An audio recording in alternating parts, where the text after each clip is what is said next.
É isso aí, são 11 horas e 28 minutos. Mais uma vez aí, programa Mulheres em Foco do Distrito Federal, Candidatas 2018. E eu tenho a honra de receber hoje candidatas aí do PPS do Distrito Federal. E também já quero dizer que o nosso senador, né, o candidato aí à reeleição, Cristóvão Buarque, daqui um pouco vai estar chegando aí para vir dar um apoio aqui para essas meninas do PPS.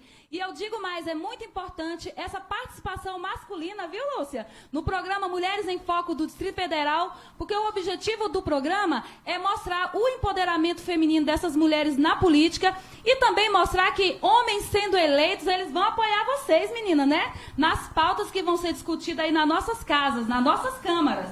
Então, eu gostaria de apresentar a vocês aqui a nossa querida Paula Belmonte, candidata a deputada federal por Brasília, né? Você que está aí em outro estado assistindo agora. Ela é a nossa candidata federal aqui pela cidade de Brasília. E Lúcia Bessa, candidata a deputada distrital também por Brasília. Seja bem-vinda, meninas. Vamos começar o nosso bloco, já estamos um pouquinho atrasada, né? Você pode se apresentar para que o público possa te conhecer, Paula, saber quem é a Paula Belmonte, essa candidata aí a deputada federal, que tem aí o apoio do senador Cristóvão Buarque. Mulheres em Foco do Distrito Federal, candidatas 2018. E nós vamos começar aqui falando, Paula, sobre mulher na política. Fique à vontade, minha querida. Bom dia a todos, que Deus abençoe. Para mim é muito grata estar aqui presente. Vim aqui assim com alegria e sabendo também que esse tema, né, mulheres, e quando a gente fala de mulheres, a gente fala de família, fala de criança, que é um tema que é do meu coração. Bom dia a todos, muito grata pelo convite. E dizer que nós estamos aqui, tanto eu quanto a Lúcia, somos pessoas que somos candidatas aí, como diz aí, as candidatas da renovação, mas não uma renovação por uma renovação, né, Lúcia? É uma renovação realmente com princípios novos de como fazer a política. E você está falando assim, você falou a respeito das mulheres na política. É muito importante que as mulheres estejam na política, sim, porque as mulheres têm uma visão diferenciada dos homens, né? Eu não sou assim muito a favor da briga entre sexos, mas eu sou a favor do equilíbrio, porque o equilíbrio é sempre bem-vindo. A natureza ela é equilibrada, então a gente ter uma representatividade, principalmente no Congresso Nacional, que hoje nós temos aí 10% da população, não chega nem a 11% feminina. Eu acho que na Câmara Legislativa é um pouquinho maior, né, Lúcia? Nós temos 5 das 24. Mas chega a ser uma porcentagem um pouquinho maior, mas mesmo assim ainda é muito aquém do equilíbrio. Então, realmente, a gente precisa ter esse equilíbrio para que essa visão diferenciada do cuidar que a mulher tem naturalmente, a sociedade toda ganha com isso, né? Muito grata por essa oportunidade. É isso aí, Lucinha. Vamos falar aí. Se apresente aí nossa candidata aqui do Distrito Federal pelo PPS, candidata a deputada distrital, Lúcia Bessa, né? Uma advogada guerreira que está aí do lado de outras mulheres, fazendo também esse empoderamento, né, Lúcia? Vamos falar aí um pouquinho de empoderamento feminino? Com certeza. Eu quero dar um grande abraço a todas as pessoas que estão nos assistindo e nos ouvindo agora. E agradecer a você, Kátia, e dizer a você do quanto nós somos gratas por estar aqui nesse programa. Um programa que tem impactado Brasília e esse país, que tem feito a diferença e que, sobretudo, tem dado voz às mulheres, tantas mulheres que estão aí necessitando ser ouvidas, necessitando que os seus problemas sejam encarados com a seriedade que merece. E esse programa está dando essa oportunidade. Então, eu quero agradecer e nos colocar sempre à disposição da Rádio Web Estação 26 e o programa Mulheres em Foco. É isso aí, Mulheres em Foco do Distrito Federal, fazendo aí o papel dele, né? A importância desse programa é realmente mostrar que essas mulheres estão aí na política, que nós vamos sair da invisibilidade, viu, Paula? Vamos tirar as mulheres da invisibilidade. Como a gente pode fazer isso?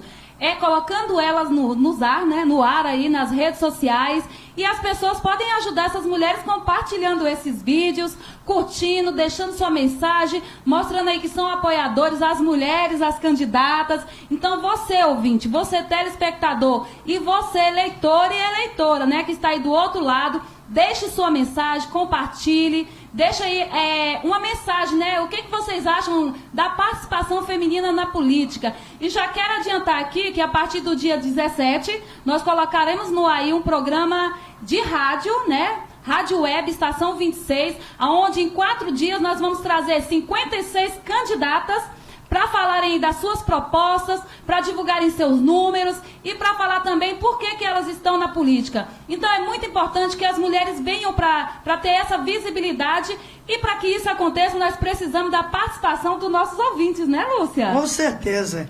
E nós fazemos esse chamamento para que todos e todas participem ativamente desse programa, dando suas opiniões, prestando esclarecimentos e também nos sabatinando. Afinal de contas, nós nos colocamos à disposição para servir, e servir a população do Distrito Federal e a população desse país.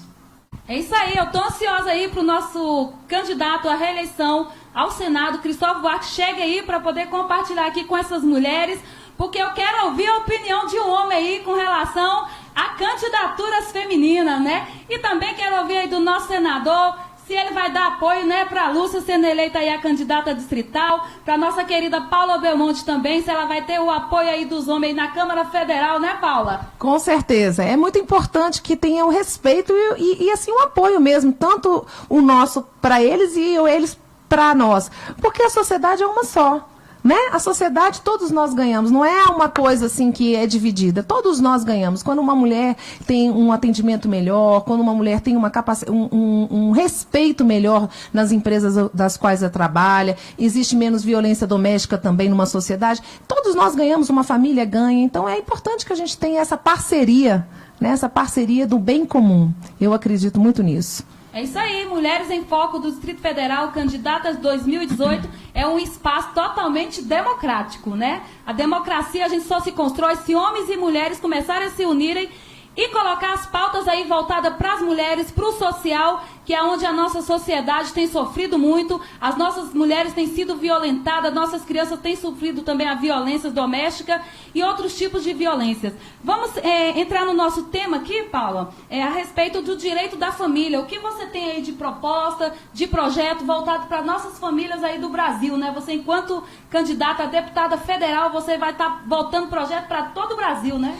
Eu sou uma grande defensora da educação, porque eu acho que através da educação a gente consegue, inclusive, esse respeito que todos nós queremos, a respeito às mulheres, a todas essas grandes, que eu digo grandes porque nós falamos tanto de minorias, mas eu acredito que todos nós fazemos parte de um todo. Então, quando a gente ensina desde a base ali a criança a ter o respeito para os negros, com as mulheres, com os homossexuais, com todos, isso tudo faz com que a nossa sociedade não precise brigar por minorias. A gente aprende o respeito e respeitar todos harmonicamente. Eu vejo que a família, ela também tem que ser respeitada nesse sentido.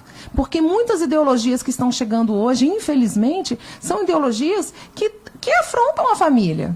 Que afrontam uma mãe, afrontam um pai. Então, eu acho que tem que também ter o respeito, né? Vamos aqui dizer assim sobre a ideologia do gênero, no caso, né? Hoje nós temos aí um grupo de pessoas defendendo banheiro unissex a partir de 10 anos de idade. Eu, como mãe, eu não sou a favor, porque ali são crianças que estão ali se desenvolvendo. Eu sou mãe de 6 filhos, então ali você sabe que tem o desenvolvimento de uma menina e de um menino. É lógico que a gente sabe que existem, sim, crianças que têm uma situação de que ainda não se, vamos dizer, se conscientizaram ou não, ainda não se definiram como gênero. Precisamos ter o respeito, mas a gente não pode... influenciar e muito menos nós passarmos uma régua, porque essa porcentagem de crianças nessa situação, e quero dizer que é uma situação que todos nós sofremos como família, como amigos e tudo, mas é uma grande minoria ainda. Então nós temos aí uma grande maioria. Eu, como mãe e pai, muitas pessoas falam a criança não sabe o seu sexo antes de nascer. Eu discordo totalmente, não por problemas científicos, nada disso, porque eu tenho 6 filhos, eu sei quando a criança nasce, um menino nasce de uma maneira, se comporta de uma maneira, uma menina se comporta de outra. Então, na minha prática como mãe, eu vejo isso. Agora, existem crianças que não têm esse comportamento, mas eu posso dizer que é 1%, 2% da população. Então, é algo que eu vou defender muito, é que nós tenhamos, sim, valores familiares, inclusive na nossa escola, valores com respeito. Acho que hoje o Brasil ele pecou muito em relação a essa escola com partido. Eu acho que a gente tem que ter, sim, uma escola universal, uma escola que possa trazer alguns valores importantes para as crianças e que a gente, como família, como cristã, nós temos que se posicionar nesse sentido. É isso aí. Já que você falou nessa questão de gênero, eu vou contar aqui uma situação que aconteceu, né?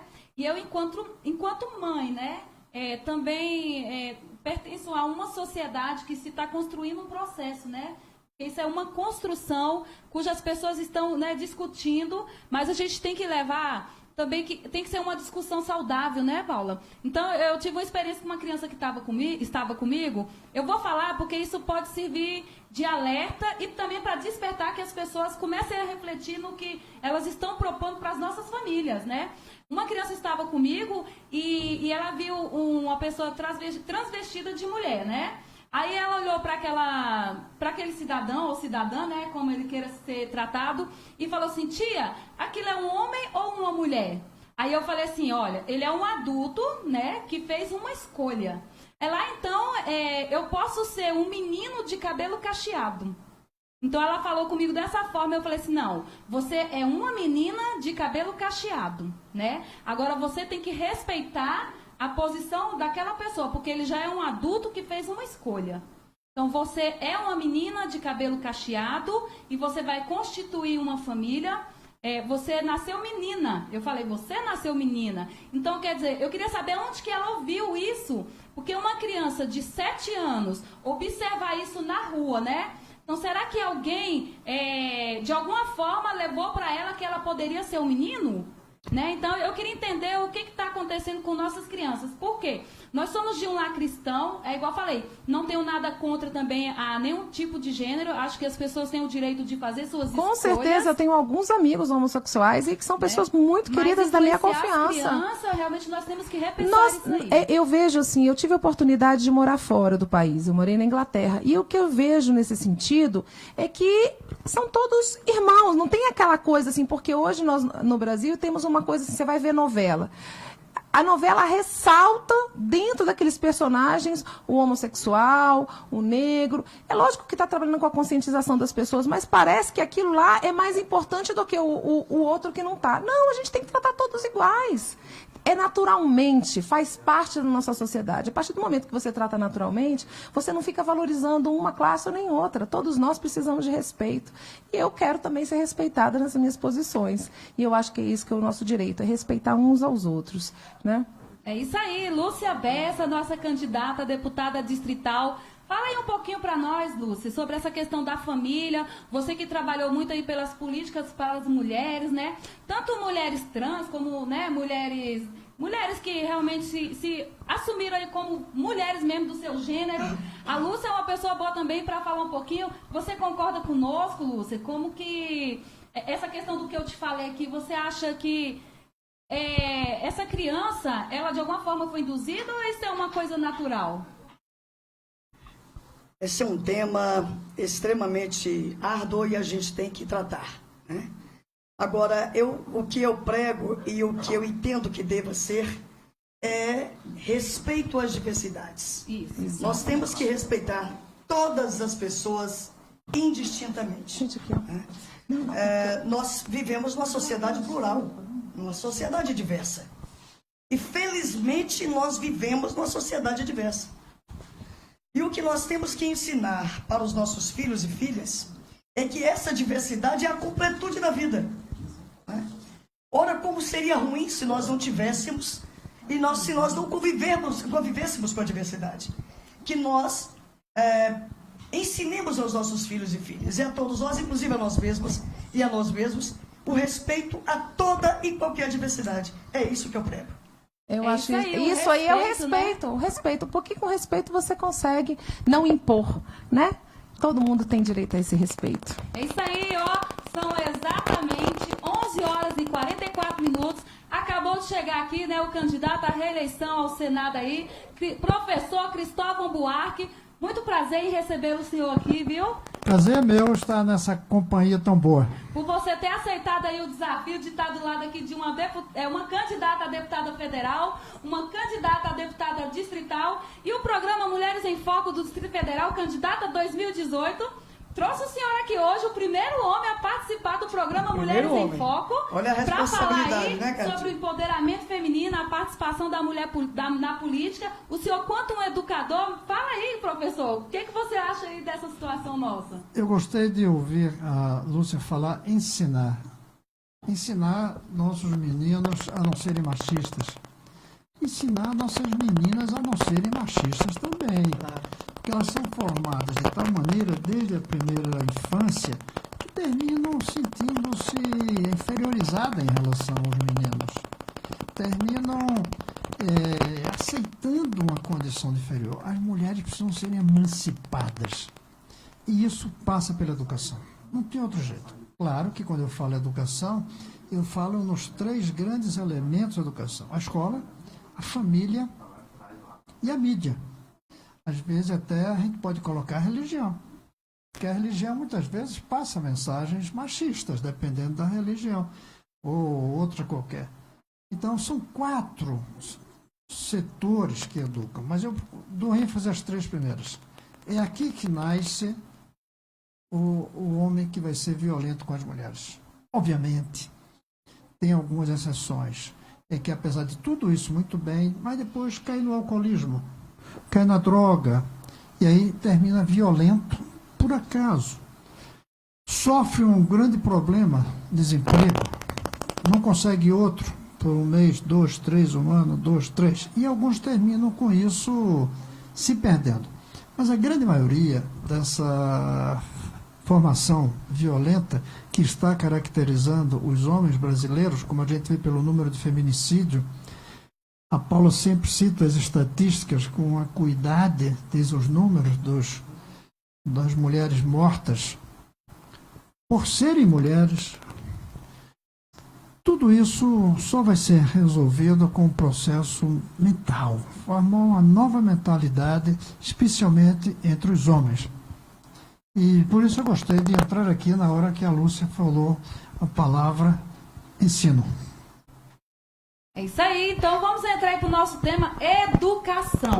Professor, já quero te adiantar que várias candidatas já passaram aqui pelo programa e se falou muito aí na construção de colégio de tempo integral, também nas instituições públicas, né, ter creche para atender as mulheres, né, que são mães, que são funcionárias públicas. Nós até citamos lá no Tribunal de Justiça, né, que tem um espaço lá, onde os filhos dessas mulheres que trabalham lá no tribunal tem aonde deixar seus filhos para amamentar. Eu queria saber se no Senado, né, o senhor é bom conhecedor aí da Casa do Senado, tem algum espaço para acolher essas mulheres que são mães, que ficam lá nas plenárias até tarde da noite, né? E também queria já pedir ao senhor total apoio, o senhor sendo eleito, para voltar o olhar para essas pastas femininas. E vamos falar da educação aí, colégio de tempo integral, se o senhor acha importante, creche para nossas crianças, políticas públicas voltadas para as mulheres. E depois elas vão interagir com o senhor aqui, se vocês quiserem fazer alguma pergunta com relação a apoio de projetos. Vamos lá, meninas. Pode começar. Veja bem, uma das coisas mais machistas que existem é política. Uma amiga minha, uma vez me disse que foi candidata no Rio de Janeiro, não aqui, e de vez em quando suspendiam reunião para assistir jogo de futebol. E jamais suspenderiam para a política que dissesse: eu vou adiar porque eu vou amamentar meu filho. Ou seja, os homens aceitam, suspenderam a reunião para ir para o futebol, para assistir o jogo, qualquer coisa. Mas não conseguem entender que tem que suspender sim na hora da mãe amamentar a sua criança. Ou outra coisa, característica específica do cuidado com a criança, que ainda é muito sobre as mãos das mulheres. Eu espero que cada vez mais os homens também participem do cuidado das crianças. Obviamente, a amamentação não tem jeito de substituir a mãe. Quanto à creche, eu sou defensor de creche para todas as crianças, mas para mim creche não é um prédio. Creche é um lugar. Esse lugar pode ser um prédio específico, construído para uma creche, em geral do Estado, ou pode ser um outro lugar. Pode ser graças a uma igreja, onde se queira ter um espaço para cuidar das crianças. Pode ser de uma entidade privada, uma ONG, como se diz, uma organização não governamental que queira fazer esse trabalho. O que tem que ter são duas coisas. Tem que ser rigorosamente fiscalizado para ver quem é que cuida, quem é que trata. Segundo, tem que ser grátis. O governo paga. O governo paga para poder garantir o acesso às mães que não têm dinheiro para pagar uma creche privada. Então tem que ser pública. Mas pública não é necessariamente estatal. Existem coisas que são públicas e não são estatais. Existem coisas que são estatais e não são públicas. Só é público o que serve ao público. Uma creche estatal em que os funcionários, a direção, o governo não serve ao público, não é pública, é estatal. E uma entidade, religiosa ou não, que recebe as crianças, que cuida com cuidado. Veja bem, no Brasil a gente precisa ser pleonástico. Cuida com cuidado, porque tem lugar que cuida sem cuidado. Que cuida com cuidado, com carinho, por exemplo, e que recebe, mesmo quem não pode pagar, isso é público. Então eu sou defensor da universalização do atendimento para as mães que quiserem. Em alguns países preferiram outra coisa. Preferiram dar uma licença de 2 anos à mãe, se ela quiser. Se ela preferir o trabalho, tudo bem. Deve ser uma liberdade da mãe. Mas estender por o máximo de tempo o período em que a mãe vai cuidar do filho, em vez de colocar numa creche, num lugar creche, está se comprovando que muitas vezes é melhor e está se comprovando que é mais eficiente e mais barato. O custo dessa mãe, ou o pai, pode ser o pai. Tomemos um caso em que o pai tem um emprego menos compensador do que a mãe. Então ele fica cuidando. Essa é uma alternativa também. Eu considero isso creche. Creche é o lugar. Creche não é o prédio. Então pode ser numa casa, pode ser numa igreja, pode ser numa ONG. Pode ser na empresa onde trabalha a própria mãe. Eu conheço empresas que mantêm creche para as crianças, sem ser uma creche. É a creche o lugar onde ficam as crianças. Então, isso tem que ser garantido. Ou dando uma licença extensiva para o responsável, pai ou mãe, para que cuide na própria casa, se quiser, ou um lugar onde se possa ter cuidados para as crianças, de 0 a 4 anos, digamos, porque aí é a escola, o lugar certo. Tem que fazer. Isso é mais barato do que não fazer. Isso que o senhor falou é uma realidade, inclusive essa licença extensiva, na realidade, seria o ideal, né, senador? Mas, infelizmente, na nossa situação do Brasil, eu vejo porque países como França, por exemplo, nós temos essas licenças extensivas, a própria Inglaterra. Agora, a situação do Brasil, a gente não pode comparar no sentido do quê? No sentido de que as pessoas não têm nem trabalho. E aí, quando a gente começa a falar de licença muito grande, as mulheres ficam menos ainda, ficam mais preteridas para que seja conseguir uma vaga de emprego, porque qual é o empresário que quer contratar e ficar 2 anos? Então, o que eu vejo, que realmente, hoje nós temos que, eu vejo a creche, como o senador bem falou, não é um espaço físico, é um lugar que cuide com cuidado. E essa importância da creche, que é um dos temas muito do meu coração, vamos dizer, hoje, infelizmente também no Brasil, a creche não é só para cuidar daquela criança, hoje é para salvar aquela criança. Porque às vezes nós olhamos a sociedade com as nossas condições, por exemplo, né? Mas, infelizmente, Kátia, nós temos lugares aqui que os pais já são drogados, que os pais já são viciados, que os pais são traficantes, que as mães estão ali naquela situação, muitas crianças nascem, e são muitas, não são poucas. Muitas crianças que já nascem viciadas no seu próprio útero. Eu tive num lugar esses dias que uma criança estava com o bracinho todo marcado, a impressão que eu tinha é que se estava apagando cigarro no braço dessa criança.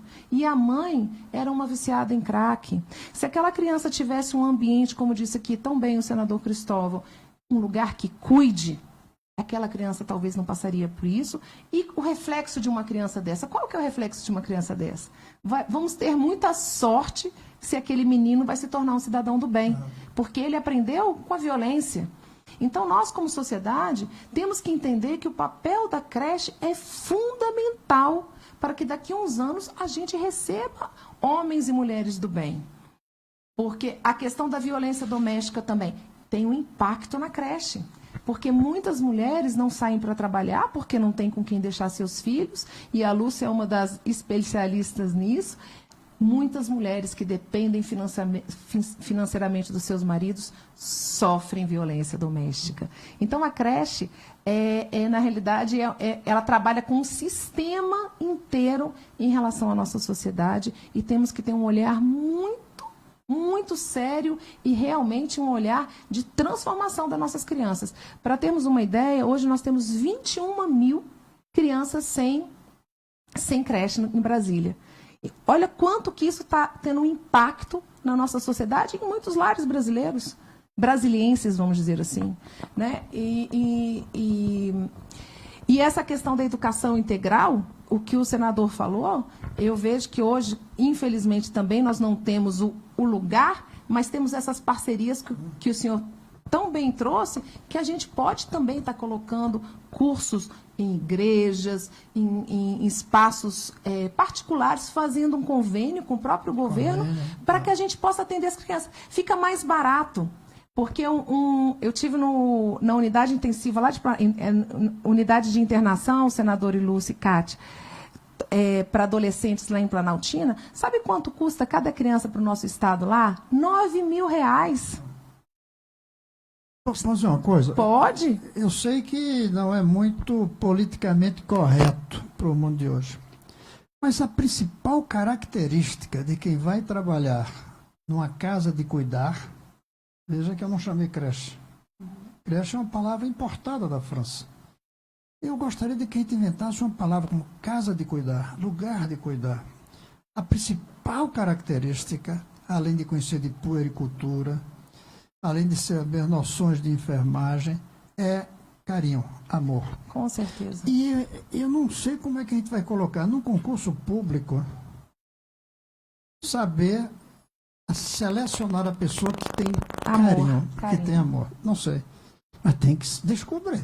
Não adianta achar que cuidar de crianças de 0 a 4 anos é uma questão apenas técnica. Não é. Mesmo depois disso, tem que ter uma relação amorosa. Mas dá para você escolher um professor tecnicamente. Dá para escolher. Mas cuidador de criança, como cuidador de velho também, hein? A gente está falando muito em creche no sentido de criança, mas a gente precisa começar a pensar nas creches para velhos. Porque as famílias estão se desarticulando, não tem mais aquela história de que os filhos vão ficar prisioneiros dos pais. Chama o abrigo. Eu acho que a gente tem que trazer a palavra cuidado, tanto para velho como para criança. Casa de cuidar, eu acho muito mais bonito. Então, podia ser CCC, Casa de Cuidar Criança, e CCV, Casa de Cuidar Velho. E isso tem que ser garantido para todos. Não pode ser um privilégio de quem tem dinheiro. Senador, em relação a isso, eu vi um projeto lá na Europa que eles fazem exatamente a junção dos dois. Porque o idoso, muitos estão se sentindo abandonados, querendo carinho, e a criança também querendo carinho. Então, eles fazem uma junção dos idosos com as crianças, e os idosos leem livro para as crianças recebem o afago, e é uma troca muito interessante, é algo de se emocionar quando a gente vê isso, e que é simples de se fazer e traz, como disse o senador, o amor para cada um, né? Assim, projetos que todos nós precisamos de amor, e o idoso ele tem uma necessidade realmente desse contato, de se sentir útil. E a criança recebe esse amor do idoso, e o idoso recebe o amor da criança. É isso aí, são 11h59. Já quero aqui passar a palavra para a nossa candidata a deputada distrital, que está aqui do lado, né, do candidato à reeleição ao Senado Federal e uma candidata a deputada federal, viu, Lúcia? Então passaram várias candidatas aqui que falaram muito nessas questões que foram colocadas aqui e também, né, sugeriram essa parceria aí entre o privado e o público e também, senador, pediram muito que nas escolas públicas tivesse um espaço para receber as crianças dessas mães que querem estudar à noite, porque por mais que elas passem o dia todo fora, né, a criança fica na creche ou às vezes tem um cuidador, aí ela quer estudar à noite e ela vai comprometer a pessoa novamente nesse período noturno. Então vamos pensar aí nas políticas aí também para essas mães poderem voltar a estudar, né? E também levar seus filhos para as escolas, né, Lúcia? Você, enquanto candidata a deputada distrital, qual é o seu projeto aí para essas mulheres aqui no Distrito Federal? Eu gostaria, antes disso, se você me permite, voltar na primeira pergunta que você fez, porque todos os assuntos que foram discutidos aqui estão conectados em relação à sua primeira pergunta. Fale sobre mulheres na política. Você me permite botar esse tema? Pode ficar à vontade. Como é importante a gente discutir isso, e quando eu ouvi Paula e eu ouvi o nosso senador falar sobre a questão da escola integral, sobre as questões das creches, a gente faz uma reflexão, né? E a gente começa a indagar por que nós temos uma subrepresentação feminina tão significativa no nosso país, no nosso Distrito Federal. E aí a gente escuta muita coisa, né? Tem grandes campanhas, mais mulheres da política, as mulheres têm que se candidatarem. Evidentemente que nós temos que nos candidatar. Evidentemente que nós temos que nos colocar à disposição. Nós temos que nos colocar à disposição para servir essa população. Mas quando a gente analisa todo esse cenário, é um cenário altamente desmotivador. É um cenário que não nos motiva a entrarmos para a política, porque a gente analisa bem. Muitos homens, que suas mulheres desejam ir para a política, eles dizem assim, tudo bem, você pode ir até para uma reunião, mas você tem que lavar, passar, a casa tem que estar arrumada, os filhos limpos, a comida pronta, aí você pode sair para a reunião. Né? Se nós tivéssemos escolas em tempo integral de qualidade, que os nossos filhos se sintam pertencentes àquela escola, que nossos filhos se sintam à vontade para continuar naquela escola, porque o que nós estamos vendo hoje, Kátia, são alunas e alunos que vão para os seus colégios porque são obrigados a ir, porque o pai e a mãe obrigam a ir, mas eles não se sentem motivados a ficar na escola. Porque a escola não está proporcionando aos alunos e alunas essa condição. Além disso, a gente diz também, não, o cenário hoje está mais ou menos tranquilo para que as mulheres se coloquem à disposição para pleitear o cargo público. Eu quero dizer a todas e todos que estão nos ouvindo aqui agora, que a mulher principalmente, se nunca, o que é difícil, sofreu preconceito ou discriminação, parta para uma disputa política. Parta, que aí você vai efetivamente ver e sentir na pele o que é uma discriminação, o que é um preconceito, o que é um alijamento de todo o processo. Porque os espaços políticos, os partidos políticos, são espaços hegemonicamente masculinos. Nós fomos criadas não para estar no espaço público, mas para estar no espaço privado, dentro do lar, lavando, cuidando, passando e arrumando, que também é um espaço que a gente quiser continuar nele, a gente fique. Mas se eu quiser ficar, e se eu não quiser ficar, eu tenho que ter condições para partir para o mundo da política, partir para os espaços de poder. Ora, eu só posso fazer isso se eu tiver escolas em tempo integral de qualidade, se eu tiver um lugar de cuidado dos meus filhos, para quando eu chegue das minhas disputas políticas, das minhas reuniões políticas, eu tenho a certeza de que eu vou encontrar meu filho e minha filha bem cuidado. Vou ter a certeza de ter meu filho e minha filha em condições de eu afagá-lo, acarinhá-lo, e eu também me sentir acarinhada e afagada por toda essa situação que o Estado tem a obrigação de sustentar, o Estado tem a obrigação de fomentar. Outra questão extremamente importante, que nós estamos vivenciando isso agora, é a questão do financiamento para as nossas campanhas, né? Então, esse assunto está em voga, dezenas de grupos aí se manifestando. E eu vou dizer a você, minha amiga Kátia, como é difícil para nós mulheres estarmos na política. Como é difícil, né? Há uma determinação judicial para que nós possamos ter esse fundo partidário. Olha aí, né? E aí, que a Lúcia está falando. O que acontece? Isso foi delegado às executivas nacionais dos partidos. E essas executivas, normalmente, são dirigidas por homens. Então, mais uma vez, nós estamos nas mãos dos homens para nos posicionarmos numa disputa que já começa desigual, uma disputa que já começa não harmônica. Minhas amadas, alguém já disse antes de mim que é extremamente perigoso ser mulher nesse país.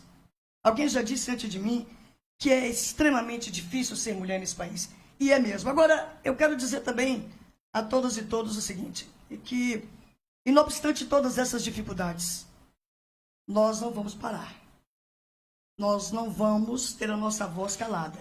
Nós vamos continuar nessa luta e nessa batalha para vencermos essa subrepresentatividade, para vencermos os preconceitos os quais a gente vem sofrendo todos os dias, não só na política, mas em casa, no trabalho, enfim, todas as formas de preconceito. Nós, mulheres, não nos calaremos.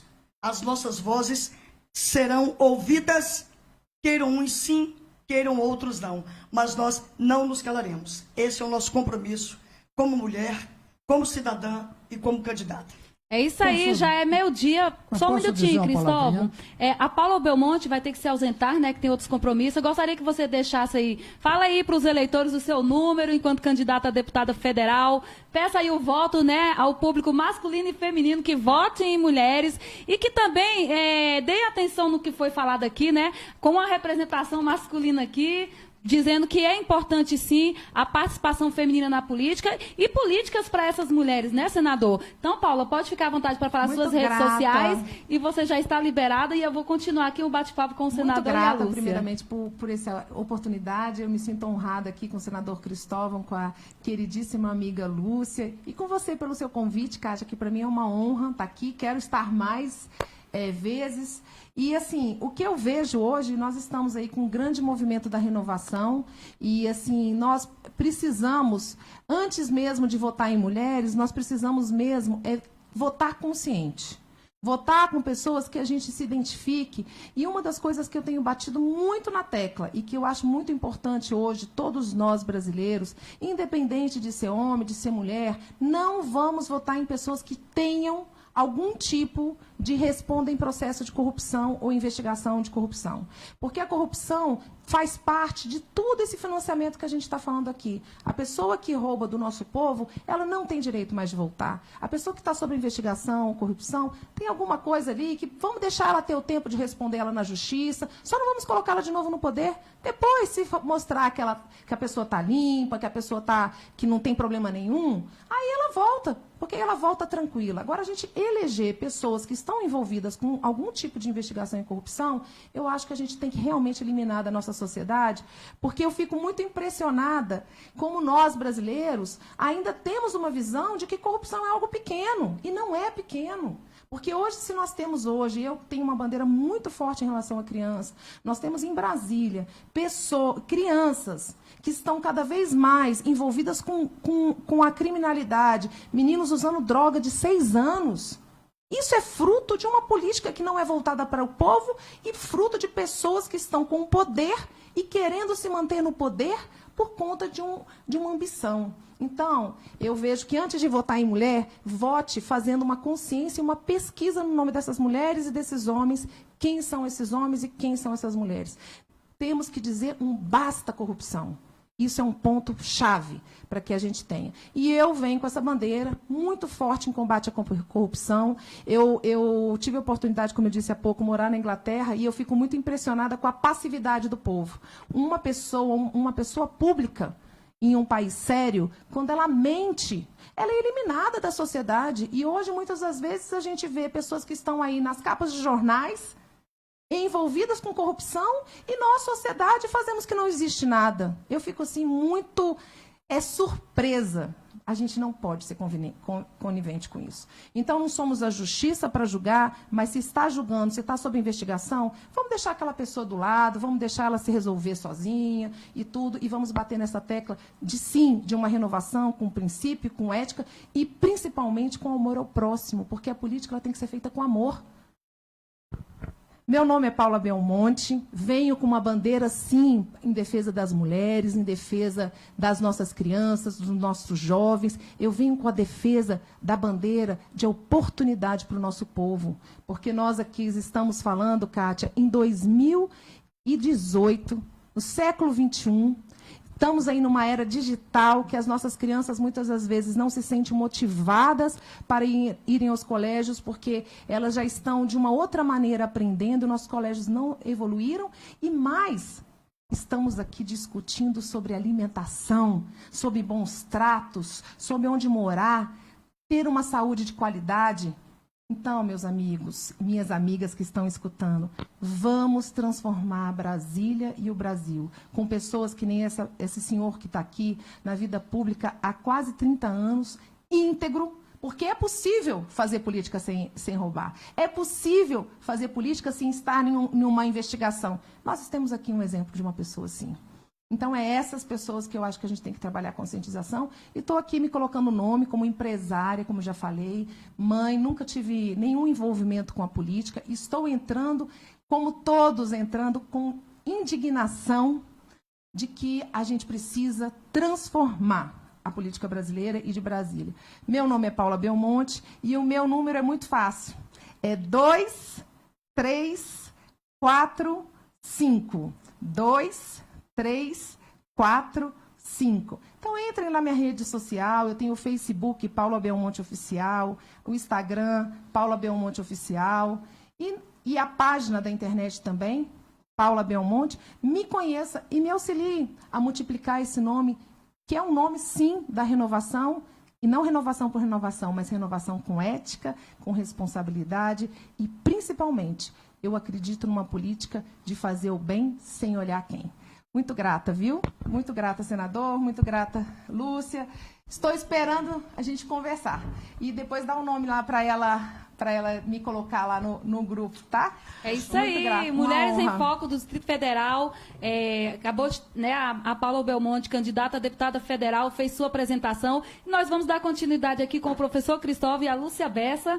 E muito obrigada por você ter aceitado o convite. Boa tarde, viu? Tchau, Boa tarde. Tchau, gente. Bom dia, né? Porque nós não almoçamos, Bom dia. né? Meu dia já.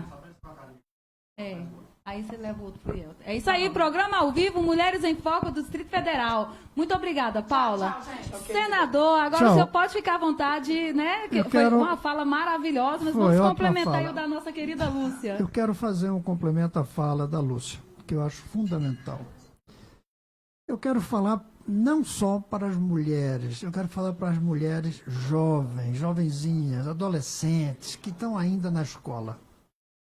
Se vocês sonham com essa independência que a Lúcia tanto defende, que permita às mulheres serem independentes, vocês não deixem de se preocupar com a política, porque é pela política que vão conseguir, mas, sobretudo, estudem, estudem, estudem.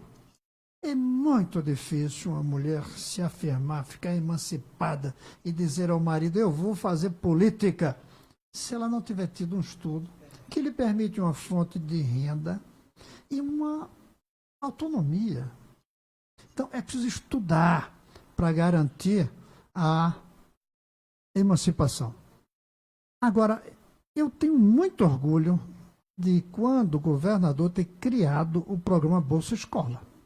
Mas o que mais me orgulha da Bolsa Escola não é só que colocou crianças que estavam fora na escola, mas é ter inventado essa ideia que pegou de que o dinheiro desses programas vai para a mulher, para a mãe, não para o pai. De lá para cá pegou. Não havia isso antes. As pessoas se surpreenderam. Como dá para a mãe? E se for uma família sem mãe? Bem, aí a gente dá para o pai, porque ele está fazendo a função de pai e mãe. Mas, no geral, tem que dar para a mãe. Por que é que a gente viu isso? As mães se emanciparam bastante. Tem mães que deixou o marido que agredia quando passou a ter a renda. Eu, inclusive, fui acusado de alguns líderes religiosos, sobretudo, de que com esse dinheiro dado à mãe, eu estava desfazendo famílias. As famílias. Mas a família já estava desfeita pela violência, pela agressão do homem. Nós demos foi o poder. Aliás, essa palavra que eu vou por aí de empoderamento. Dizem que é feia, mas é tão forte. Nós empoderamos as mulheres com a renda ir para a mãe. Além de que era muito mais eficiente, porque a gente sabe que as mães, elas dirigem o dinheiro mais para a família, tem exceção. Mas no caso do homem é exceção. Eu até brincava, quando a gente der a bolsa escola para o marido, primeiro ele vai passar no boteco mais perto da casa, no caminho de volta com o dinheiro. Depois é que vai para casa. A mãe não. A mãe tem um compromisso maior com a família. No futuro, eu espero que não haja essa diferença, que homem e mulher têm esse compromisso arraigado com a família. Mas não foi só por isso, não, porque a mãe gasta o dinheiro mais com a família do que os homens. Foi porque eu queria aproveitar esse programa com dinheiro público para empoderar as mulheres, dar poder às mulheres. De lá para cá pegou. Mudou de Bolsa Escola, Bolsa Família, mas mantiveram isso. Tem outros programas por aí de renda, mantiveram que vai para as mulheres. E, inclusive, em muitos países ficou assim. Na África, por exemplo, os programas tipo Bolsa Escola, que tem por lá, com outros nomes, o dinheiro vai para a mulher. Então, duas coisas, e aí eu concluo. Educação e renda. E essas duas coisas estão vinculadas. A educação, em geral, dá renda. Não educação, não dá renda. Então, vocês, meninas, que estão aí assistindo a gente, o futuro é de vocês. Mas vocês só conseguem o futuro por meio da educação. É isso aí, Mulheres em Foco do Distrito Federal. Outro tema que eu propus aqui para a gente falar um pouquinho é sobre justiça social, né, e direitos sociais. Então vamos falar um pouquinho sobre isso aí para os nossos telespectadores e eleitores entender, né, como funciona essa justiça social e esses direitos sociais. Os direitos e a justiça que deve ser feito para as famílias, né? Porque não tem como a gente trabalhar uma sociedade sem voltar a olhar para a família, porque é dentro da família que está toda a vida de uma sociedade, né? Começa ali pela família. A base de uma sociedade, como eu sempre digo, é a família. Se a família é desestruturada, se acontece alguma coisa que acaba com a família, realmente o Brasil vai ficar difícil colocar em ordem, né? Porque a maioria da violência está dentro da família e esse desencadeamento aí é a destruição dos lares por conta também da falta de diálogo, né? E por falta também da educação, porque muitos aí não têm a educação. Viu, professor? Está faltando mesmo educação, temos que educar os nossos jovens, nossos adultos, nossos adolescentes, até os nossos idosos, né? Que tem muitos idosos aí que vêm de uma época onde eles não compreendem os tempos de hoje. Então, educação para todos. Vamos falar um pouquinho de justiça social? Posso pensar? Primeiro, quer dizer que a educação deve ser para todos e sempre.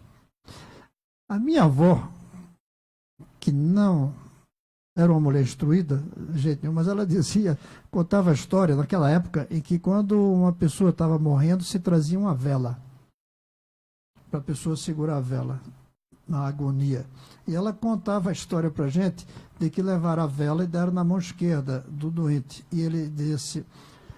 Aí alguém disse, não é na mão esquerda, é na mão direita. E o homem morrendo disse, vivendo e aprendendo. Ou então, morrendo e aprendendo. A gente tem que estudar para sempre, acabou o tempo. Inclusive, os doutores. Não acredite no médico só porque ele botou o diploma na parede. Você tem que olhar a data. Se tiver mais de 5 anos o diploma dele, e não tiver outros diplomas ao lado de outros cursos, desconfie do cara. O conhecimento vai muito rápido. Segundo, eu quero repetir uma frase mais ou menos que eu disse aqui, que, modesta parte, eu quero repetir. O futuro é comprado na escola. O futuro não é garantido para ninguém. Obviamente tem sorte, tem coisas que facilitam ou não. Mas o futuro é comprado. Você compra ele. E você compra ele na escola, estudando. Dito isso, eu quero falar da justiça social. Quando eu era mais jovem, eu aprendi que a justiça social viria por dentro da economia. Éramos socialistas nos moldes antigos. A gente desapropria a fábrica, põe quem vai trabalhar lá com salário maior, e aí a justiça virá. Não é mais assim. A justiça, ela não vai social. A justiça social não vai caminhar, a não ser que seja sobre um terreno de uma economia eficiente. Então, a primeira condição de uma justiça social é uma economia eficiente. Mas é a primeira. Tem muita economia eficiente, mas com injustiça social. Está cheio. A eficiência só dá dinheiro para alguns. A eficiência econômica tem que ser usada corretamente para garantir a justiça. E aí eu quero dizer duas coisas de como usar direito. Não destruir a natureza. Porque se destruir a natureza, daqui a 50 anos não adiantou nada a eficiência econômica. A justiça social entre gerações será sacrificada. E nesta geração, a justiça social, a meu ver, só será construída quando a gente garantir o filho do pobre numa escola tão boa quanto o filho do rico, como já é em tantos países do mundo, gente. Eu sei que no Brasil, acreditar que o pobre pode estudar numa escola tão boa quanto o rico parece demagogia, parece mentira, parece delírio, mas já é assim.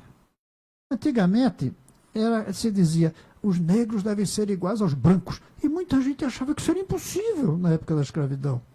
E é tão óbvio hoje que deve ser assim. Aí eu conto uma historinha. Eu li uma entrevista um dia desse com o jogador Raí, que foi um dos grandes craques do Brasil no passado, ainda recente, da Seleção Brasileira de Futebol. Creio que foi campeão mundial em uma das Copas.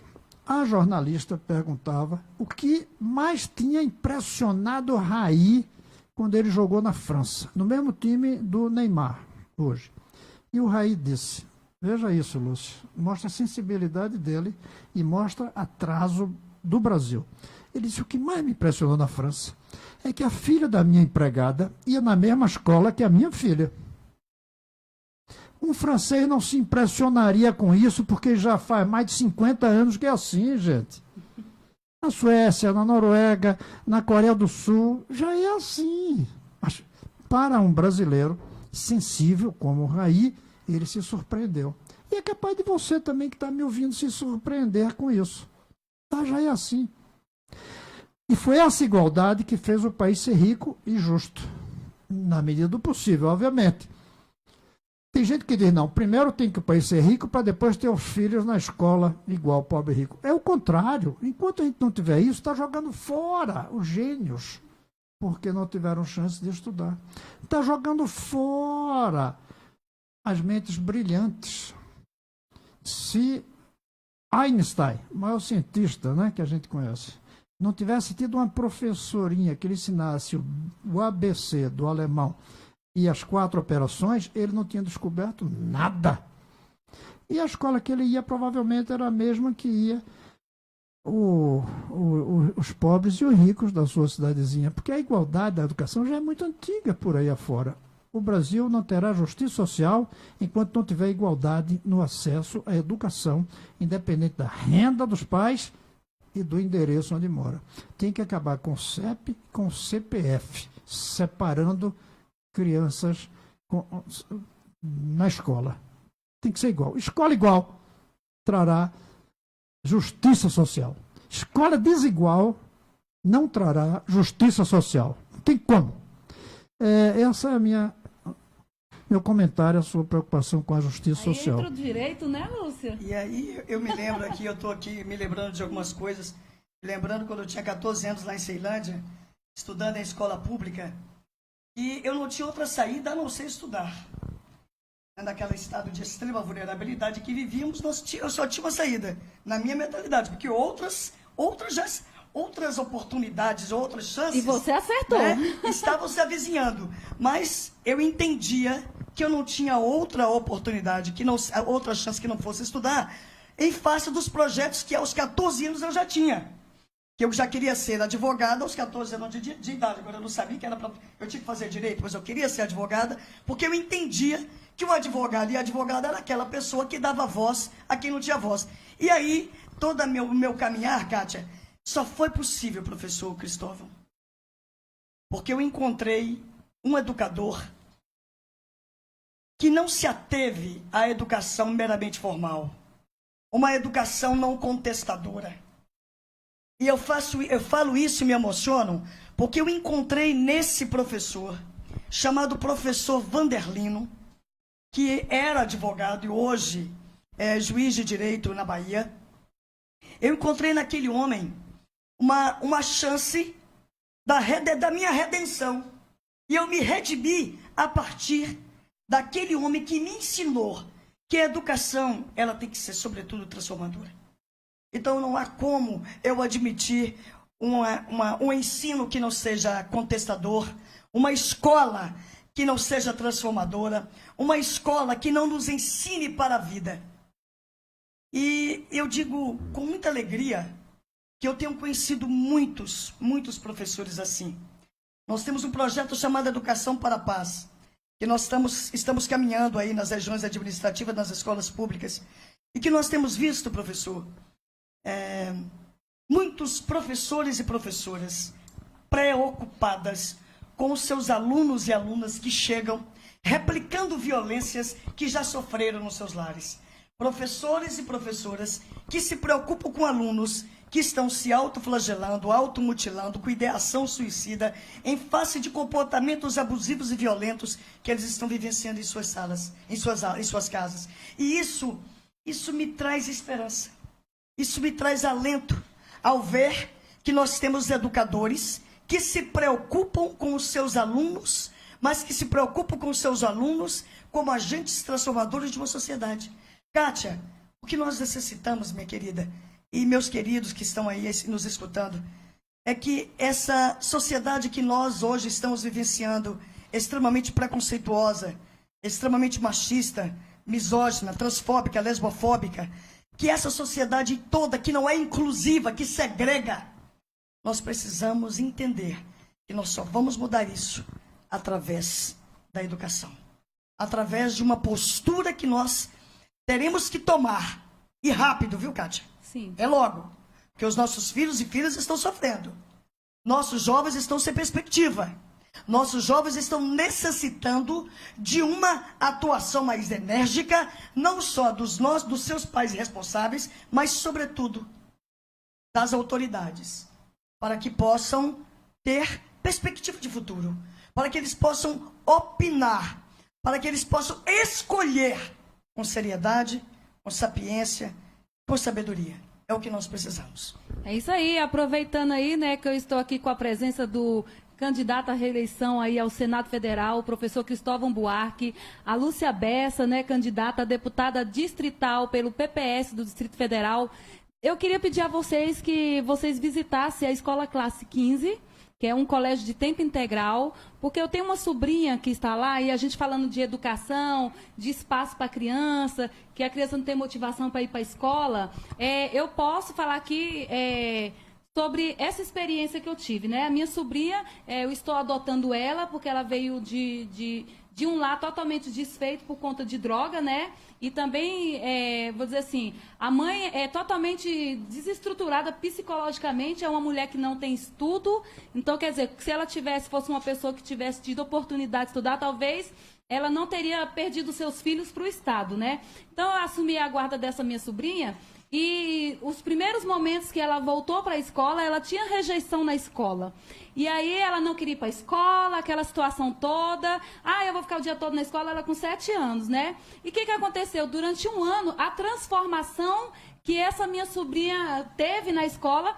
Então, depois de um ano, ela começou a levantar sozinha, né? Falando que queria ir para a escola. E ela fica lá o tempo integral. Então, ela tem atividades ali no Centro Olímpico, né? 2 vezes na semana a escola leva ela para o Centro Olímpico, tem outras atividades e ela vai para a escola. Às 6h30 da manhã, 6h30 da manhã, ela já está em pé prontinha, aguardando o transporte escolar, e ela chega por volta de 6h45, já pensando em voltar para a escola. Então, eu acho que essa escola de tempo integral está sendo um modelo. Eu posso dizer porque o que eu tenho vivenciado com essa criança que sofreu uma transformação em 1 ano, né? A rejeição que ela tinha da escola com a aceitação dela de ficar no tempo integral. Então, nós temos que pensar e nós estamos tendo que voltar os olhares para essas escolas que estão sendo... que diz que ali é um experimento, né, de como a criança vai reagir dentro de uma escola de tempo integral. E lá ela vai ficar da 1ª à 5ª série.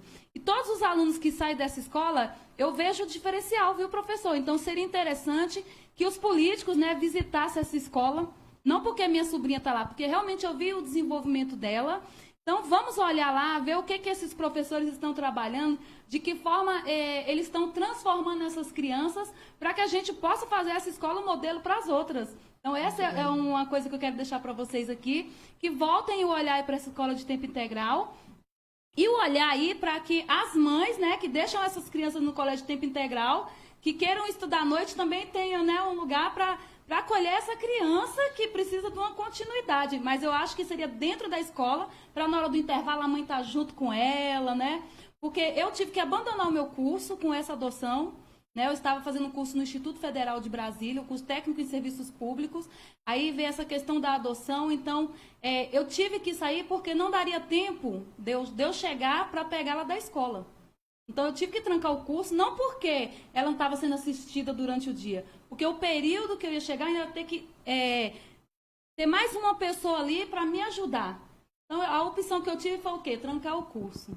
Né? E quero até falar, viu, professor, aqui, ó. O senhor conhece o trabalho dos institutos federais? Claro que eu conheço. Então, esse livro aqui, eu ganhei de um professor de português, né? Quem será o autor desse livro, né? Pois é, o Josué, né? O professor Josué, ele fala muito da importância, assim, ele falava muito, não é muito importante vocês estarem aqui, não abandonando o curso. Eu falei, mas infelizmente eu não tenho como ir, né? Eu não tenho como, eu não tenho quem pegue a minha sobrinha depois desse horário, eu só vou chegar em casa 8h30, 8h40.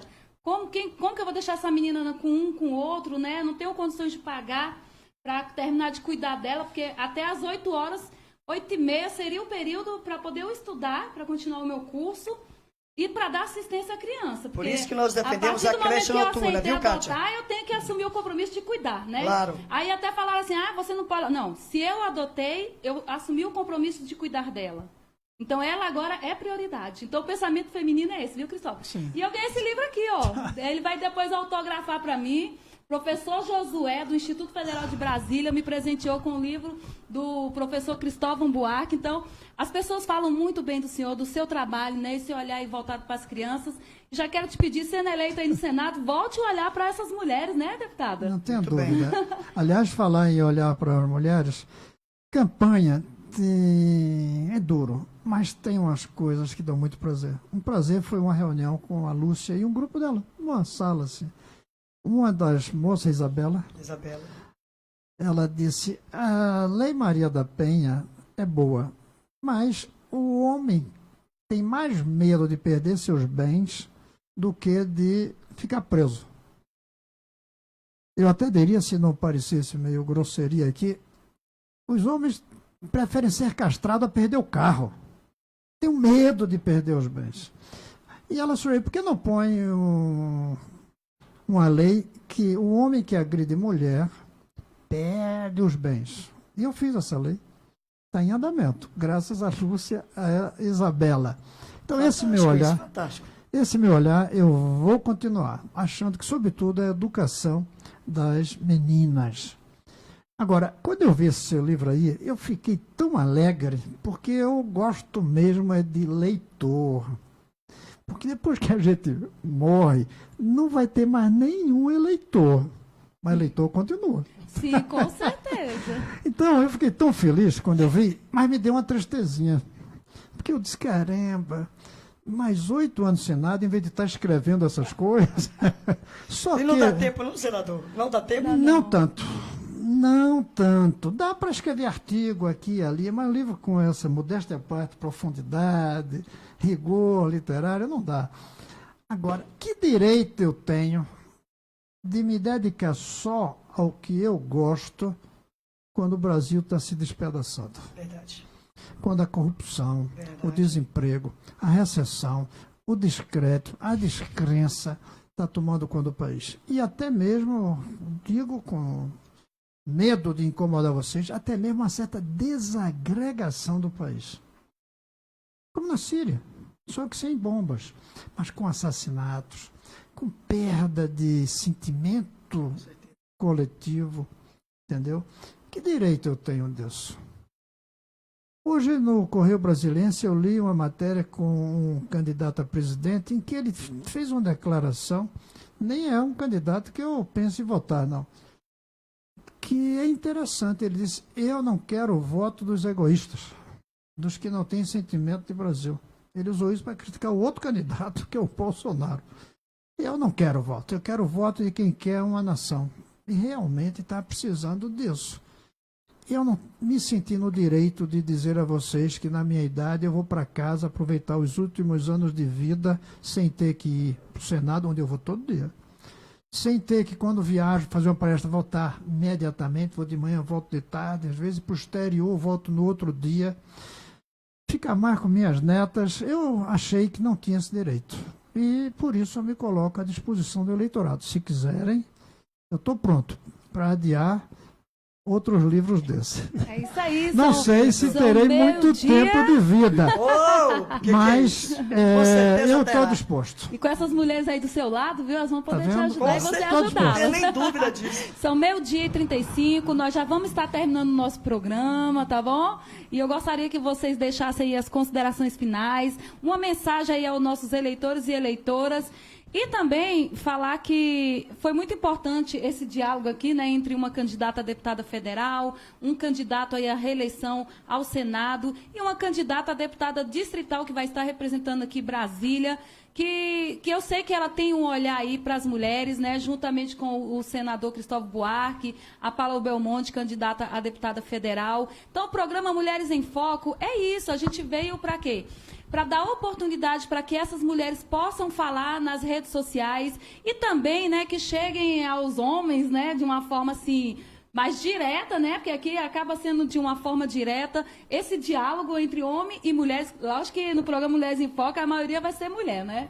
Então, é isso aí, o foco aqui é mulher, mas não deixa da gente agradecer a participação masculina, Com certeza. né, nesse programa aqui voltado para o público feminino. Olha, Olha sobre que isso, oportunidade se eu ter. O primeiro homem no programa Mulheres em Foco. Virão outros, viu? Um homem e duas mulheres aí no programa. só um detalhe. Sim. A gente está aqui falando em diversidade, tudo isso. Me permite ler um pouquinho aqui. Esse Sim, livro tem mais de sim. 30 anos, tem quase 30 anos. A Lúcia vai gostar disso aqui. Eu ainda falei pro Repare professor, isso no aqui. dia que eu encontrar o Cristóvão, professor, eu vou pedir para ele autografar o livro pra gente. Repare isso aqui. O título Astrícia é o nome de um mundo onde mora um cara chamado Astor. Aí aqui tem um pedacinho que chama-se Astor Biografia, a biografia do Astor. Vê como começa, Lúcia. Você vai gostar disso. Vamos lá. Quando Astor nasceu, ele conta em sua autobiografia, seu pai comprou 2 berços iguais. Um era azul, o outro era cor-de-rosa. Olha. Até a idade de 8 anos, Astor dormia alternando entre um e outro berço. Quando dormia no azul, era com pijama de menino. No rosa, com camisola bordada para menina.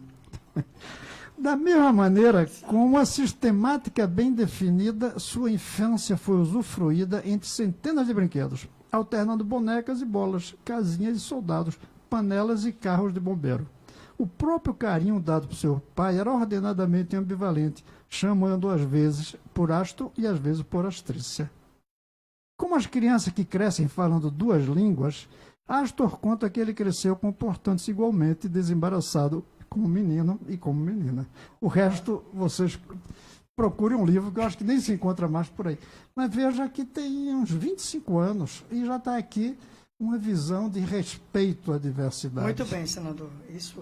E não me espanta. Olha, deu briga na Não me escola, viu? espanta. Quando eu ganhei esse livro. Eu falei, é meu, não passo para ninguém. Não me espanta e nem me causa espécie, porque o senador Cristóvão, ele luta pela inclusão sempre e pelo respeito às especificidades e à diversidade. Então, esse livro aqui, eu não li, Agora, só por esse introito, minha irmã, Vai ter vou que achar. procurar esse Vai ter livro que achar. e vou ler esse livro com muito Olha, carinho. quem tiver um livro desse e já tiver lido e quiser passar, né? Porque a leitura ela tem que ser compartilhada, Com né, certeza, senador? com certeza. Fiquem à vontade para passar para a Lúcia, né, Lúcia? Oh, menina, ele sabe que eu ia gostar, com certeza.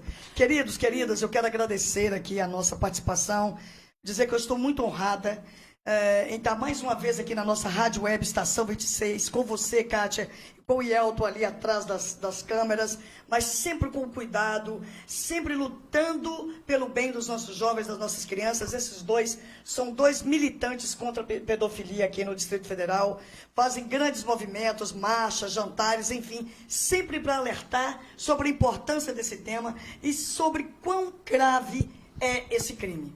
E quero agradecer, assim, sobremaneira, a presença da nossa candidata a deputada federal, Paula Belmonte, essa mulher comprometida com a juventude e com as crianças, e o nosso senador Cristóvão, que dispensa maiores comentários pela sua idoneidade, pela sua conduta ilibada, pelos seus anos de serviço prestados a esse país e ao Distrito Federal. E eu quero dizer a todas e todos que a nossa fala aqui não é uma fala contra os homens. Isso. Não é uma fala de repúdio aos homens, ao contrário, é uma fala de amor, é uma fala de chamamento à responsabilidade de homens e mulheres para a desconstrução dessa sociedade que nos segrega e que não nos inclui, para que a gente possa criar uma nova sociedade. Uma sociedade onde eu e você possamos viver em paz, livres de toda violência, de toda opressão. E o nosso compromisso com o Distrito Federal é de transformar esse Distrito Federal numa cidade, num local respeitoso para homens e mulheres. Um Distrito Federal inclusivo, um Distrito Federal que respeite a diversidade e que respeite todas e todos indistintamente. E o meu número não poderia ser outro que não o 23180. 23 é o número do partido, o PPS, e o 180, o que é que nós lembramos, Kátia? Diz que Denúncia contra a violência à mulher. Então, é muito fácil você lembrar na hora de ir às urnas. Lúcia Bessa, 23180. Por um DF, sem violência. Passa suas redes sociais, Lúcia, para que as pessoas possam te fazer Lúcia perguntas. Bessa. Lúcia Bessa, Facebook, Lúcia Bessa, Instagram. O nosso site também está no ar. O nosso número para você entrar em contato diretamente comigo também não poderia ser outro. 9999 23 180. Eu queria saber qual é o número da telematrícula, para poder botar no meu número de campanha. 156. Fui eu que criei a telematrícula. 156. Foi o primeiro estado, cidade do Brasil a ter telematrícula. Fui eu que coloquei. Acabar com fila na porta para matricular um filho. Eu queria esse para mim. 156. 180 para a Lúcia, 156. Mas não é 156. Porque o nosso número começa com o número do partido. O meu é 233. 233, se você achar que eu devo continuar buscando honrar o Distrito Federal com meu mandato, lutar por tantas leis que eu consegui. Eu queria dizer aqui que eu sou o recordista em leis. De todos os senadores eleitos de 1988 para cá, nenhum conseguiu o número, eu consegui 20. Tem 20 leis que podem merecer o meu nome, inclusive uma que eu acho que é mais importante, que é o piso salarial nacional do professor, o piso nacional de salário do professor. E se formos para 1946, a Constituição, eu sou o segundo, sou um. De 46 para cá, teve mais do que eu. Então, eu quero continuar levando essa lei. Quero lutar pela lei que a Isabela me inspirou. Quero lutar pela lei que federalizaria a educação de base no Brasil, fazendo com que uma criança de qualquer cidade tenha uma escola tão boa quanto de qualquer outra cidade. Quero continuar tomando as posições que eu tomei na luta pela defesa da ficha limpa, ao votar e quando ameaçaram, quando quiseram, com o nome de abuso do poder, atrapalhar o trabalho do Ministério Público, e eu, junto aí, eu quero lembrar, com o nosso senador Regufe, conseguimos barrar aquela tentativa. Se você achar que se justifica isso para o Distrito Federal, e eu quero também cuidar de Brasília na ideia da cidade respeitosa e respeitada também, vote 233. Esse é o meu número, para continuar na luta por todas as bandeiras que eu tenho me dedicado ao longo dos anos, mesmo que isso atrase escrever outros livros. Para senador, vote 233. E a Lúcia? Eu digo 23 180. Eita, ô dupla, viu? Boa, maravilhosa, que esteve aqui presente no programa Mulheres em Foco do Distrito Federal. A você, mulher, né? Que teve mulheres que se incomodaram, né? Por eu trazer um homem no programa. Mas eu quero dizer pra você, mulher, que às vezes pode ter pensado assim, mas como homem no programa feminino? Não importa. O que importa é a nossa democracia, né? É mostrar que nós podemos caminhar junto e que o voto é livre, é aberto para fazer uma escolha. Se as mulheres, né, que são maioria aí das votantes aí nessas eleições de 2018, achar que as mulheres são merecedoras de estarem na casa, votem em mulheres. Mas se você também tem o seu candidato, a sua admiração, votem no homem, né, que vocês admiram. O que importa é essa cumplicidade entre homens e mulheres. Para quê? Para que o Brasil avance, para que a gente possa trazer políticas realmente voltadas aí para o público feminino com apoio masculino. Então, o programa Mulheres em Foco do Distrito Federal encerra agora às 12h44. Foi um programa extenso, mas eu creio que foi muito importante, né, as pessoas poderem ouvir mais, vocês terem mais tempo para falar. E nós vamos ter aqui, viu, Tadeu Filipelli com Érica Filipelli e uma candidata aí, a deputada federal, que eu estou tentando terminar de fechar para trazer no bloco, e dizer que o espaço é totalmente democrático. E fica aí para você, eleitor.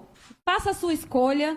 Assistam os vídeos das Mulheres em Foco do Distrito Federal, que lá nós temos muitas candidatas empoderadas aí, candidatas que realmente, como o Cristóvão falou, né? Mulheres que estudaram, viu? Que tem uma formação mesmo para melhorar a situação do nosso país. Não que aquela que não teve a mesma oportunidade não possa fazer.